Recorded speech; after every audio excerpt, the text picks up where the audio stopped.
មកឆ្នៃតកឈូសធ្វើជាមួយនឹងផ្លែថ្នោតខ្មែររបស់យើងហើយប្រើប្រាស់ជាមួយទៅដល់កូនមេជីមិចមៀលបងប្អូននិយាយទៅគឺតំណមែនតើដោយសារតែប្រហែលថ្ងៃមុនហ្នឹងអស់ឃើញវីដេអូសំអនធ្វើតកឈូសគឺតំណមែនតើអញ្ចឹងថ្ងៃនេះក៏មកឆ្នៃដែរខ្ញុំមានស្ដាយខៀវស្ដាយក្រហមមានពងហើយមានជាមួយទៅដល់កូនមេជីមិចមៀលដែលខ្ញុំប្រើជំនួសខ្ទិះដូងហើយនេះយើងអាចឆ្នៃជាភេសជ្ជៈឬមួយក៏ផ្អែមឲ្យបានណាអញ្ចឹងតោះមកធ្វើមួយខ្ញុំបងប្អូនខ្ញុំធ្វើ pudding ដែលប្រើជាមួយនឹងពង2គ្រាប់ហើយនឹងទៅដល់កូនមេជីដែលយើងយកទៅ steam ខ្ញុំបងបើចូលមកចាប់ទៅបន្ទាប់មកយើងទៅដល់កូនដែលយើងបាន steam មកលាយជាមួយពងយើងមករំលាយស្ករអំពៅបន្ទាប់មកយើងចាក់ចូលចានមួយទៅបន្ទាប់មកយើងដាក់ជាមួយនឹងពងជាមួយទៅដល់កូនមេជីមិចមៀលដែលយើងបានលាយចូលគ្នាមិញហ្នឹងបងប្អូនហុំលុយមីញោមដើម្បីយើងដាក់ steam កុំឲ្យចូលទឹកប្រហែលជា20ទៅ30នាទីជាការស្រេចពេលយកកូនកបិតជាគៀនដើម្បីកុំឲ្យជាប់យើងក៏មានស្ដាយក្រហមហើយនិងស្ដាយខៀវដែរតោះឥឡូវយើងមកយកសាច់ត្នោតដើម្បីឆ្នៃធ្វើទឹកស្ករទាំងអស់គ្នាខ្ញុំឆឹងសាច់ត្នោតជាមួយនឹងស្ករផែនខ្មែររបស់យើងបងប្អូនតមកទៀតខ្ញុំដាក់ជាមួយនឹងស្លឹកតើយចូលហើយនឹងចាក់ទៅដល់កូនមេជីមិចមៀលចូលដើម្បីជំនួសខ្ទិះដូងទៅដល់កូនមេជីមិចមៀលសន្សំចំចាយ3មុខក្នុងពេលតែមួយឥឡូវគ្រឿងតកឈូសរបស់យើងហើយយើងរៀបចំដាក់ក្នុងផ្លែត្នោតញ៉ាំទាំងអស់គ្នា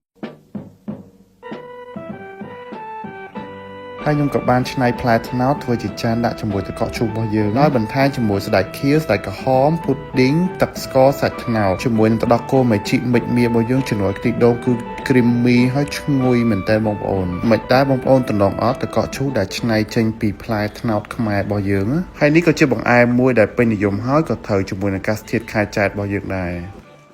ប្លែកណាខ្ញុំធ្លាប់ហូបតែទឹកកកឈូសជាមួយនឹងកាកដូងឥឡូវមកហូបជាមួយនឹងសាច់ត្នោតមាននៅក្នុងនឹងហើយជាមួយនឹងទឹកដោះគោមេជីដែលមានជាតិគ្រីមស្រាប់ទៀតណាដាក់ទៅត្រូវហ្មងបងប្អូនយើងអាចជំនួសជាមួយខ្ទិះដូងបានណាបើសិនជាយើងអត់មានខ្ទិះដូងណាធ្វើសារបងធ្វើជំរាបលាបងប្អូនទាំងអស់គ្នា